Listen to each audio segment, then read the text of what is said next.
Eu nasci em 45, no Brás. Então, eu brinco brasileira 2 vezes. Filha de italianos. A mama chegou a trabalhar em indústria têxtil, como era costume quando os imigrantes italianos vinham. E o papai era um grande cantor. Chegou a cantar até no municipal. Mas o nono dizia que filho nenhum podia ser um cantor se não tivesse um ofício. Aí o papai escolheu ser alfaiate. Durante algum tempo foi alfaiate, tentava cozinhar com tenor, mas ele gostou muito foi de ensinar os jovens a costurar. Então ele criou como uma escola para ensinar os jovens humildes a aprender a costurar. Esse era o meu pai, era filha única, me estimularam a estudar, né? Mas me estimularam também a valorizar todas as pessoas, porque eles eram pessoas muito amorosas, muito sensíveis, muito devotas ao ser humano. Não me lembro nunca de ter visto alguma ação preconceituosa do papai e da mama, por mais diferentes que fossem as pessoas. E com eles eu aprendi uma coisa muito linda. Eles viveram felizes 62 anos, por incrível que pareça. Mas com eles eu percebi por quê. Porque não só porque eles aceitavam as diferenças de um e outro, que eram completamente diferentes, papai e a mama, mas porque valorizavam as diferenças. Eu acho que isso eu carrego para a minha vida. Porque uma coisa é você aceitar, outra coisa é valorizar as diferenças. Então ele tinha orgulho de algumas coisas que a mama fazia, entendeu? E era orgulho também, diametralmente opostos. E um dia eu preciso falar uma coisa, acho que vai ficar meio feia, mas eu tenho um certo orgulho, porque tem um amigo meu aqui que fala assim que eu sou uma síntese dos dois. Eu digo, ai, mas será que eu cheguei a isso? Enfim, acho que um pouquinho por aí. Eles tiveram pouca escolaridade, um até o ginásio, outro só o primário, porque realmente como imigrantes tinham que trabalhar. Até o antigo ginásio eu estudei em colégio religioso, colégio de freiras. E depois, felizmente, o curso clássico, porque eu sou da época do curso clássico, que é clássico científico, né? Eu sou do clássico, aí o Colégio Estadual Presidente Roosevelt. Certa vez, eu estava com 15 anos por aí, e uma professora me chamou, mais umas 2, 3 colegas, dizendo se eu podia ajudar numa pesquisa. Eu falei, claro, prontamente, que eu achei tão lindo uma pesquisa, não sabia o que era, mas eu achei muito legal. E era assim, um grupo da USP de Letras estava estudando cartilhas, porque até então era hegemonicamente utilizada Caminho Suave, não sei se ouviram falar. Mas então queriam entender, fazer uma pesquisa para se elaborar material didático, e para isso precisaria conhecer o universo vocabular e conceitual de crianças de vários segmentos sociais. Eu não sei até hoje porque eu fui escolhida para entrevistar crianças. Bom, então consistia no seguinte, eu tinha 15 anos, então consistia no seguinte, crianças da mesma idade, e eu ser entrevistada no mesmo dia, mesma idade, analfabetas ainda, né? Entrando do primeiro ano, chamado primeiro ano primário, enfim, tinham todas as condições iguais, as condições objetivas, idade, escolaridade, etc. Só não tinham segmentos de classe, eram distintos. No mesmo dia, eu fui então entrevistar inicialmente uma criança no Alto da Lapa. Era uma escola pública de elite. E uma das perguntas era se a criança sabia o que queria dizer surpresa. A palavra surpresa. Né? E essa criança me respondeu, eu perguntei, você sabe? E ele disse assim, claro, 7 anos, claro que eu sei. É quando, assim, claro, criança, é quando meu pai vem com a minha mãe e vem com o fulano me buscar de sexta-feira e a gente vai ou pra praia ou pra chácara. Ou seja, ele sabia o que era surpresa. Tinha o conceito de surpresa. No mesmo dia, eu tomei 3 ônibus, eu fui numa escola que ficava próxima à Dutra, tinha a indústria da Olivetti, assim, no Barranco, uma escola que ficava no Barranco, uma escola pública, com uma criança que igualmente 7 anos, igualmente iniciando a escola, igualmente não sabia ler e escrever, não é? E também a mesma pergunta. Aí essa criança já me fala, é claro. Eu digo assim, você sabe o que é surpresa? Então o que é surpresa? Surpresa, a única coisa similar foi o é quando. É quando eu fico no portão e o pai vem lá de baixo, me traz um saquinho de pão. Surpresa, para um era praia, era chácara, para outro era o pão. Eu lembro que isso me marcou absolutamente. Até hoje eu lembro. Aí eu dizia na época, eu dizia assim, será que os professores dão aula igualmente para eles? Será que tem uma diferença? Eu acho que todo mundo só sabe ou não sabe o que é surpresa. Porque os dois sabem o que é surpresa. Mas será que é só esse aspecto cognitivo que se leva em conta no processo de ensino, né? Isso eu fui carregando comigo e também eu pensava, que engraçado, que condição de vida diferente. Vocês vão dizer, mas isso é óbvio. Não, naquela época não se pensava nisso, quando eu tinha 15 anos, né? Há 60 e tantos anos atrás, Felipe. E eu acho que isso deve ter me influenciado um pouco na escolha. Porque eu fui primeiro para filosofia, né, na universidade, mas o que me interessava no curso era educação. Aí eu fui para pedagogia.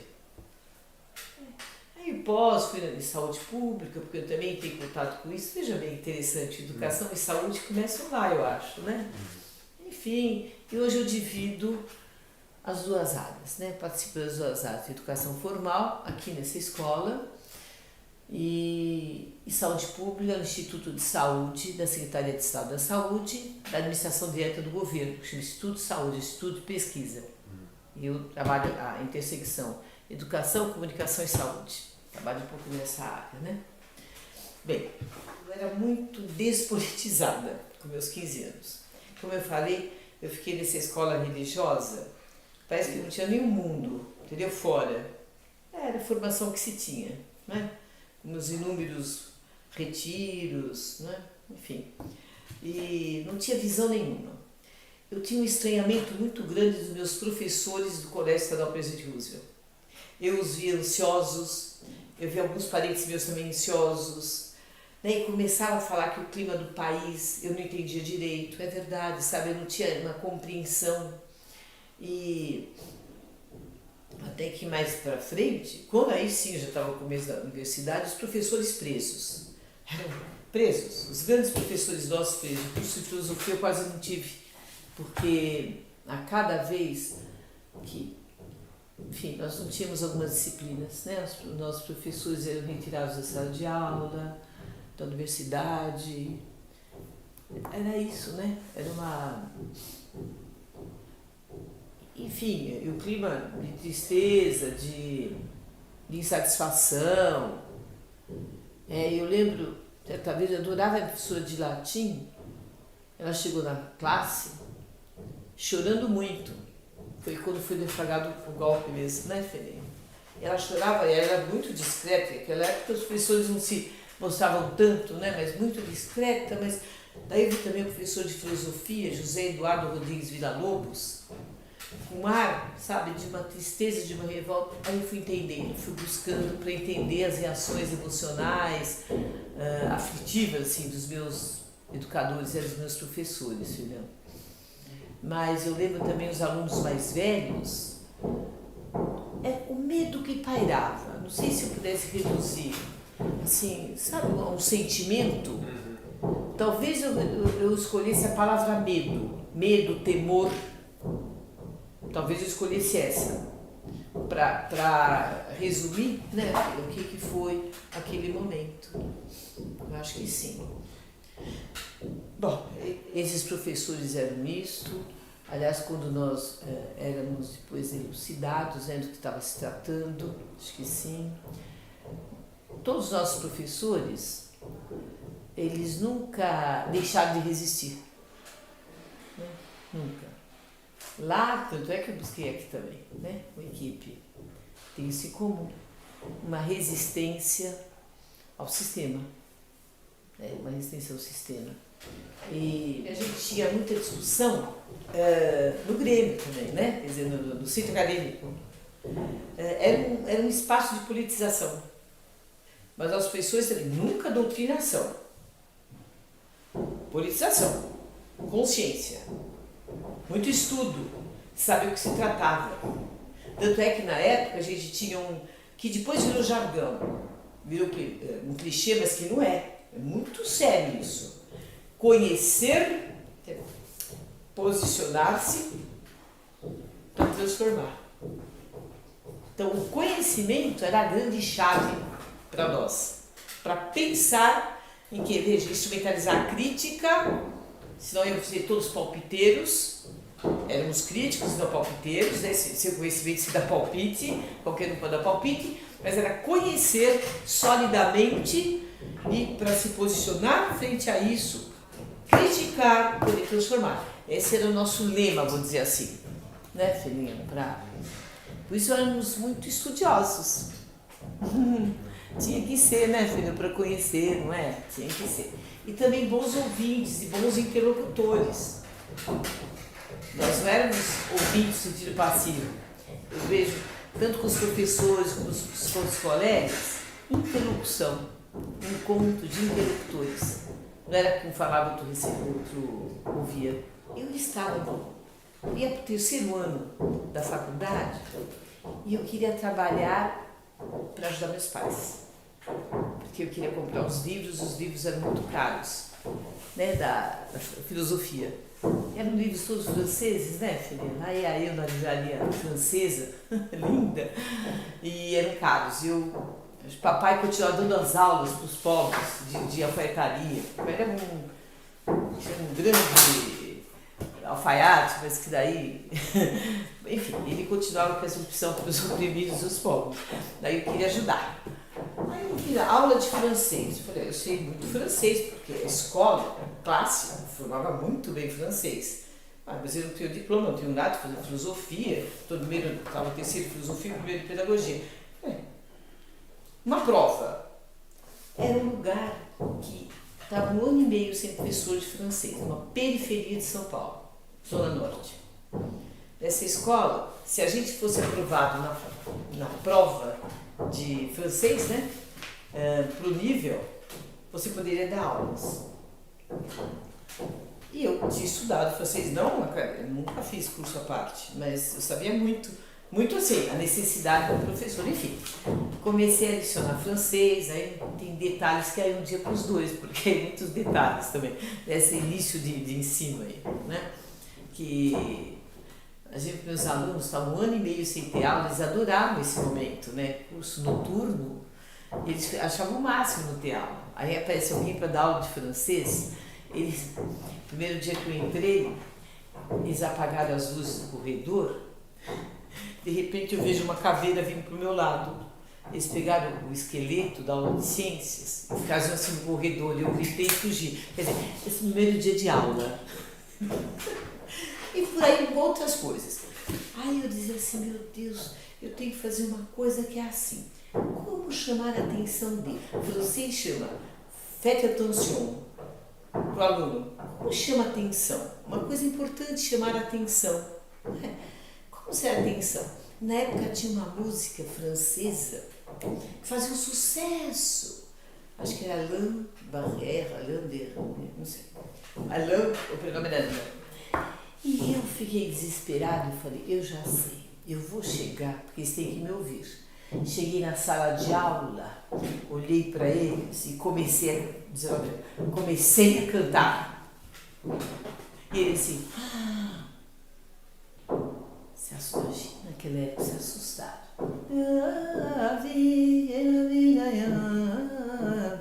Aí eles... Aí eu comecei a falar. Aí eles foram me ouvindo. Cara, corto por aqui. Até hoje eu lembro o nome e sobrenome deles todos. Há 50 anos atrás, não é? E de lá eu fui mandada embora, porque eu os levei ver a peça do Tuca, Morte e Vida Severina. Eles não conheciam o teatro, eles não tinham acesso a isso. Para mim, educação já era, além de aprender os conhecimentos específicos, a cultura. Né? Para mim, educação, cultura, eu os levei. E também os levei conhecer a biblioteca Mário de Andrade. E em função disso, o diretor mandou embora. Foi mais uma das coisinhas que fui para o DOPS, a subversão da professora. E, bom, saí de lá. E, nossa, esse pedaço eu acabo esquecendo, viu? Assim, E é porque eu tinha... Era um amor. E eu vi que eles estavam aprendendo. A francesa é um pretexto.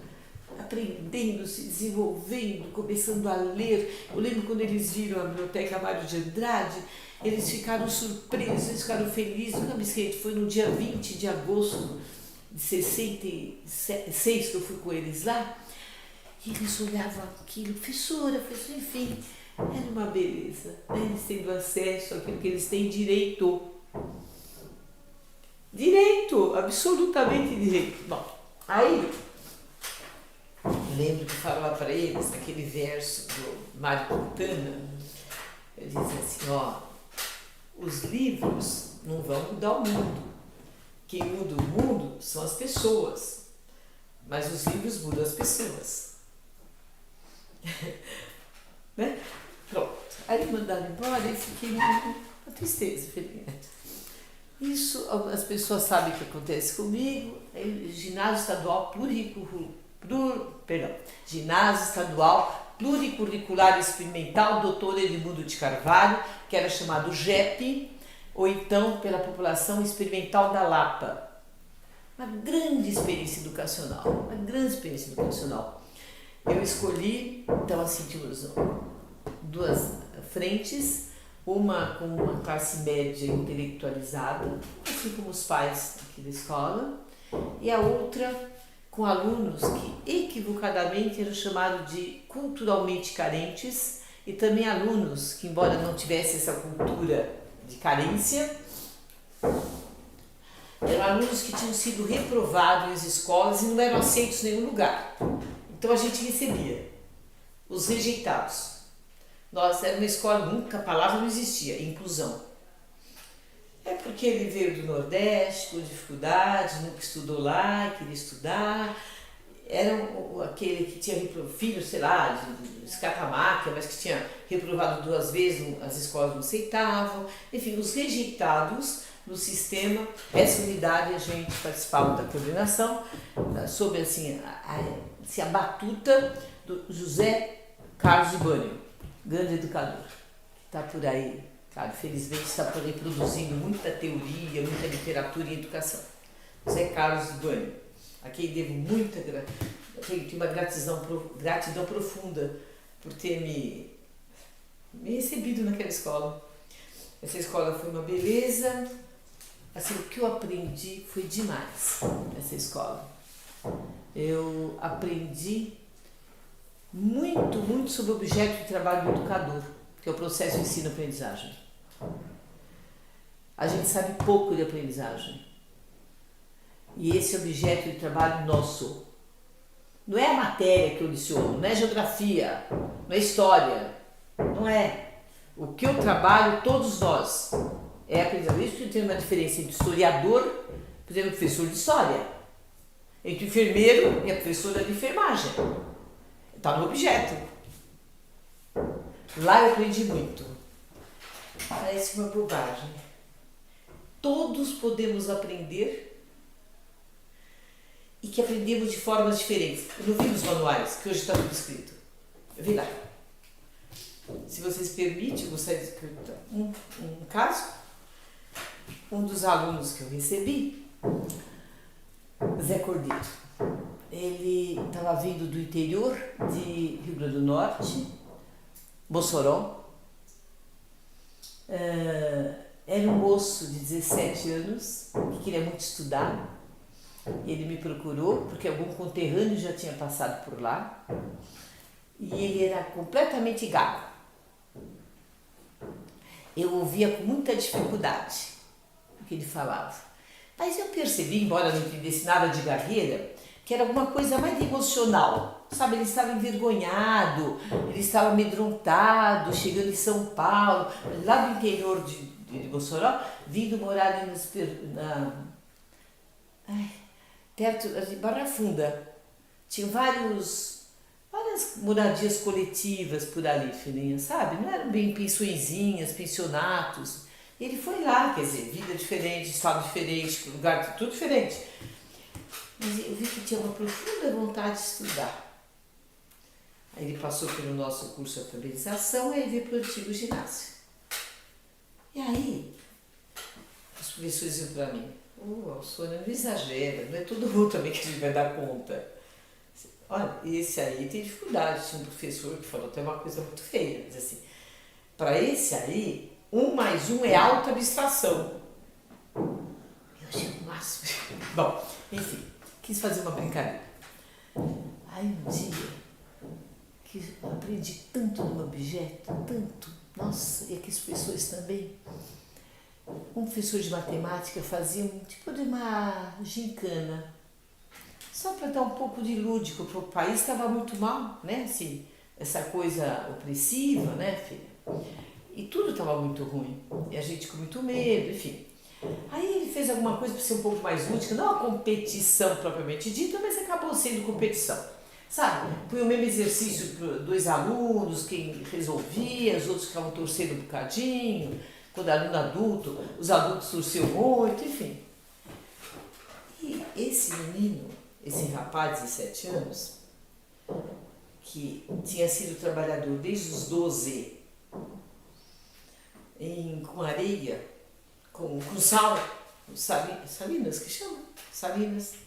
Ou seja, ele tinha de trabalho 5 anos, ele tinha as mãos calejadas, sabe? Com 17 anos só. Aí ele vai para a louça. E esse professor eu não gostei, porque esse professor pôs o Zé Cordeiro, pôs uma menininha toda. Hoje falaria Patricinha. Eu falei, meu Deus, eu também não precisava dessa referência, né? Pra que acentuar isso, né? E foi uma surpresa, porque na hora que ele foi, ele começou, ficou assim, ó, pra louça. Meu Deus do céu. Eu apostava nele. O que está acontecendo, gente? E ela já, X passa para cá, o X passa para o Y, X, sabe? Vai passando tudo aquela coisa. E ele é assim, meu Deus do céu. E algumas pessoas falam, para mim, ok, olha aí, Alcione, que aposta é essa? De repente, Chico Cordeiro olha para mim, vira as costas, só para mim, fez assim. Ué, para que ele está fazendo isso? Está parado, fez um poste. Ele põe o resultado. Acredita que o professor falou assim? Aí ele copiou. Tipo, como? Você não fez isso agora, os dois? Como? Fez o outro exercício novamente. Ele fica assim. Ou seja, ele tinha uma dificuldade desse movimento fino, psicomotricidade fina, que a gente usa aqui, ó. Não tinha. Aí ele desenvolveu um mecanismo cognitivo de resolver as contas sem concretizá-las na escrita. Olha, você entendeu, filho? Bom, em muitos casos, aí não dá também, muitos casos de aprendizagem que a gente não conseguia ensinar fração e o cara trabalhava com mecânica, que eram coisas refinadíssimas que eles discutiam, eu ia atrás dos patrões, enfim, a gente sabe pouco de aprendizagem. Lá eu aprendi o que é um adolescente, um adulto, tem mecanismos fantásticos de aprender. É que nós também um pouquinho. Que é objeto nosso. Bom, enfim, eu nunca mais soube dele. Isso é triste do educador, né? A gente se sente solitário porque não faz isso. Um dia eu estou vindo de um movimento de professores na São Luís e eu escuto assim, uma voz grossa, cavernosa, esquisita. Professora Sônia! E grita. E eu estava falando, meu Deus, quem que é? Um grandalhão. Era ele. Carregou. Professora! Eu falei, nossa, o que você faz? Professor de matemática da rede pública. Só esse caso. Porque eu acho emblemático. É esse caso. Bom, enfim, lá foi uma experiência fantástica. Aí, 75, 76, a escola foi tomada, né, por militares e, assim, desde destruir a planta física, da onde a gente atendia os alunos, né, até me tirar da coordenação e pôr para distribuir merendas. Enfim, alguns foram presos, alguns de nós não, enfim. Teve isso e fecha essa experiência na cara. E eu tinha alunos que davam um trabalho enorme, porque vinham de uma outra cultura, que choravam desesperadamente e diziam assim, ô mestra, nossos conterrâneos não vão ter igual oportunidade. E eles queriam brigar com militares. Não é assim, filho, não é assim. E foi muito trauma. Nesse ínterim, eu continuo só na saúde, uma parte, e 2 professores de educação física, eu não sabia, todos os dias se ligavam com a equipe. Porque achavam que a equipe era mesmo. Posso, vai ficar filho, por isso esse pedacinho. A equipe era a única escola que merecia a presença. Aí ligavam para ver se precisava de uma orientadora na equipe. Até que um belo dia precisavam de uma orientadora. E eu não queria escola particular. Eu queria escola pública. Como até hoje. Mas a escola pública exonerou-nos, né?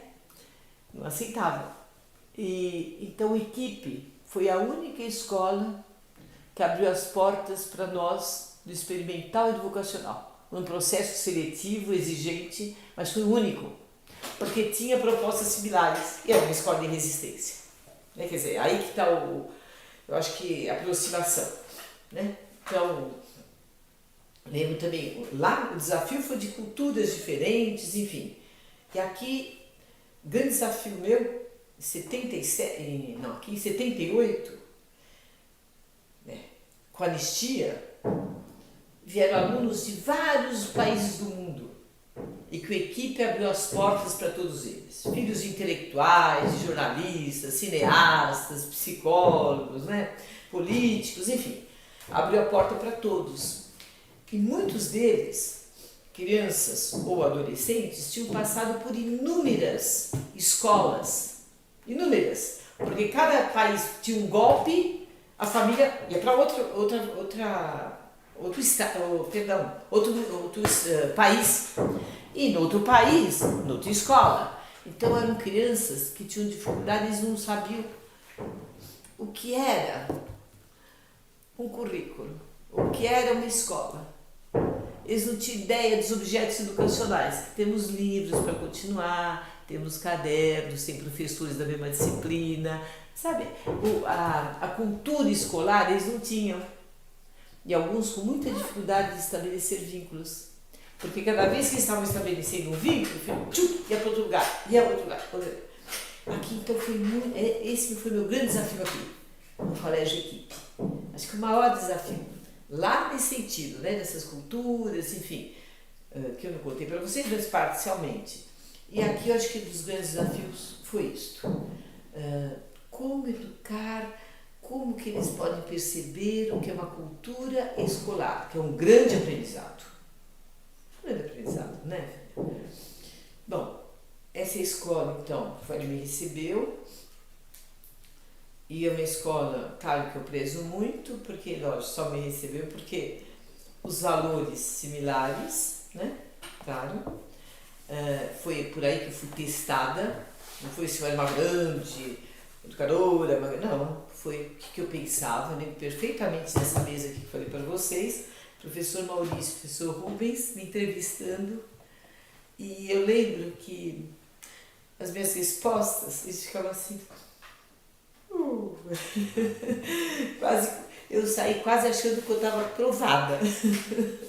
E a gente pensava parecido o aluno,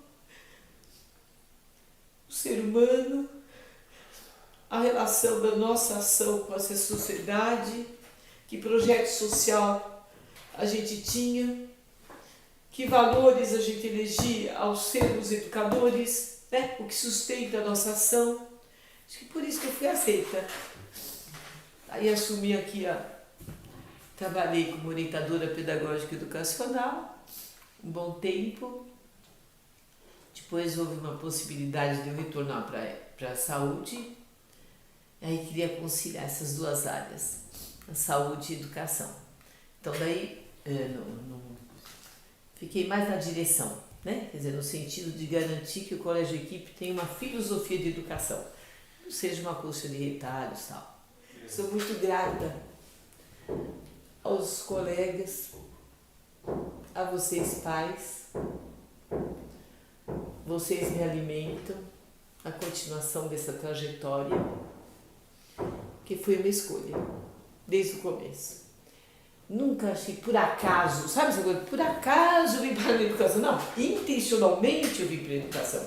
Haja vista que naquele momento da história, 60 e poucos, alguém que fazia clássico jamais ia para a educação. Então, quando eu fui para a pedagogia, os professores falaram, mas você fez o clássico e veio para a educação?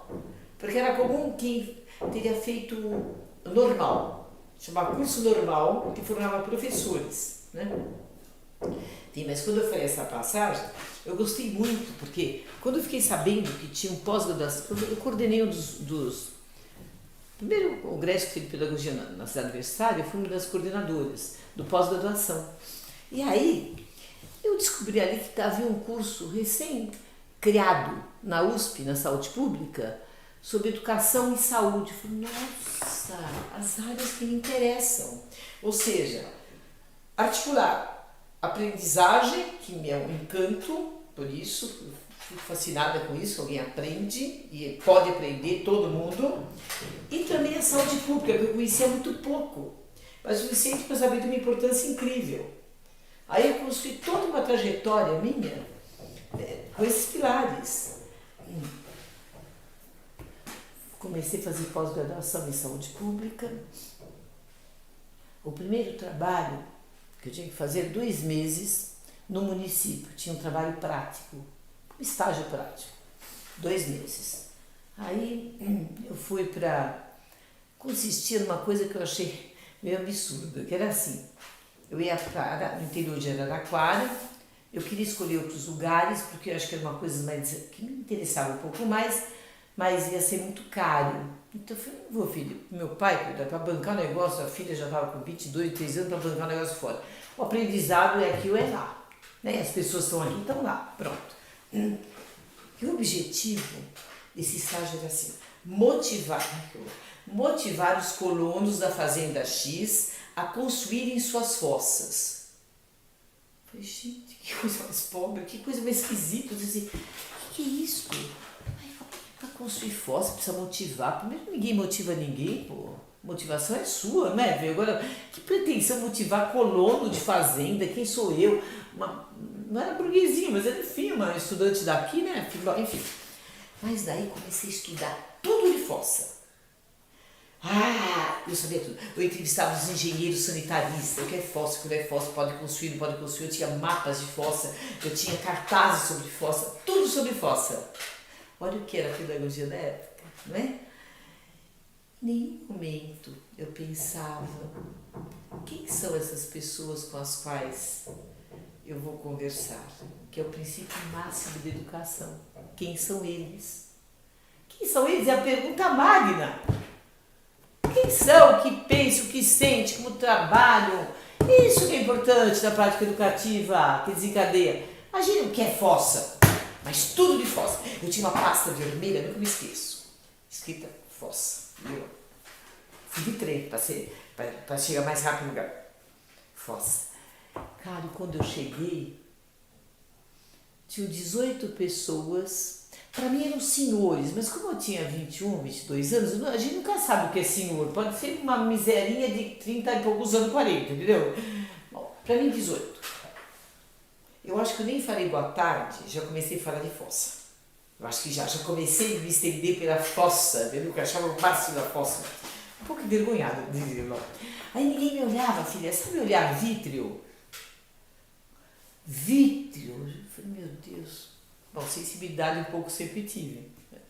Olhava, filho, nada daquilo não mexia nem aqui. Nada, não tinha músculo, não tinha nada. Meu Deus.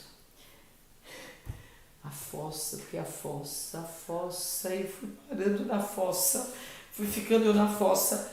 Aí eu falei, não, eu tive algum aprendizado, eu tenho honrado os educadores, meus professores. Eu não vou continuar com isso. Pensei e decidi. Atendi a minha convocação. Eu olhei para eles e disse, eu estou percebendo que os senhores não estão interessados nisto que eu estou falando. Aí todos, nunca vi tanto movimento. Eu percebi pela primeira vez que estavam escutando. Assim, não, ótimo. Aí, olha que coragem, mas muito imbuída por ideais, né? Aí eu falei para eles, eu vou passar 2 meses aqui. O que vocês gostariam de estudar? De discutir, etc. É isso. Se eu Vavi, que era um pouco livre, aprender a ler e escrever. Meu Deus, eu nunca fui alfabetizadora, até hoje, não tenho a menor ideia. Não sou educadora, não sei, nunca vou dizer. Eu fiz o CAR, foi outra coisa que eu fiz, né? Fiz filosofia. Eu falei, tá bom, então vocês vão ter esse aprendizado, quase morrendo. Aí liguei aqui para São Paulo, Joaquim Alberto Cardoso de Mello, que era um supervisor e tal. Juca, ele me deu uma ideia, vai aí em Araraquara, que é o Unesp hoje, né? Araraquara, fala com o pessoal da filosofia. Enfim, vou resumir. Eu conhecia a teoria Paulo Freire, conhecia, teoricamente, a metodologia, os principais teóricos metodológicos. Fizemos. Em 2 meses, eles sabiam ler. Escrever, não. Fizemos nossa formatura e eles leram coisas na formatura. E no final dessa formatura, que foi linda, eles me fizeram a fossa de presente. Aqui, ó, a Messia com carinho, uma grande fossa. Que maravilha, né? Enfim, fiquei muito feliz, vim para São Paulo. Então, aí sério, como que? Pessoas acham que a gente não sabe o que é fossa, entendeu? Ou seja, bom, aí vim e fui afastada do curso de pós-graduação. Foi. E uma outra vez também, porque eu trabalhei com palhaço, Jair já trabalhando mesmo, aí me afastaram várias vezes. Mas muito interessante, apesar disso, há 5 anos atrás, eu ganhei um prêmio chamado Averroes, por todos esses afastamentos que eu tive. Amigos que souberam, que sabiam, foram conversando, e me deram um prêmio. Eu fui exonerada, fui demitida, fui afastada, fui reprovada. Aí me deram um prêmio por isso. Entendeu? O oposto. Fui demitida, então, meu currículo ficou assim. Fui afastada do curso tal. Fui exonerada tal. Mas enfim, desculpa, não sei se me alonguei. Eu acho. Não sei se essa distinção está tão clara hoje, como estava 40, 50 anos atrás da minha juventude. Né? Meus professores sabiam direito, exatamente, são da esquerda e são da direita. Não sei, mas claro, eu acredito, pelo meu dia a dia, que há pessoas que se preocupam com o bem comum. Sabe? Há pessoas que se preocupam com o bem comum. E há outras que se preocupam com interesses próprios. Na educação vê muito isso, sabe? Preparar para o mercado, entendeu, filho? Então, são posições distintas em relação ao mundo. Chamemos de esquerda ou direita, mas são antagônicas. Né? Uns acham que educação é para para reprimir, para oprimir, manipular, entendeu? Moldar. E outros não. Acho que é para libertar, para proporcionar, né? Alegria, desenvolvimento. Então são escolhas muito distintas, que são calcadas em ideologias distintas. Se a gente chama, filho, de esquerda ou direita, eu não sei, mas existe isso. Claro, e o educador tem que ter a consciência da escolha. Quando decide ser educador, a escolha por quais dessas posições ele toma. A gente está sempre servindo alguém, filho. Tem que ter sempre, querendo ou não, com consciência ou não. Não é? Sempre. Qualquer vocês, imagina. Né? Sei, filhinha.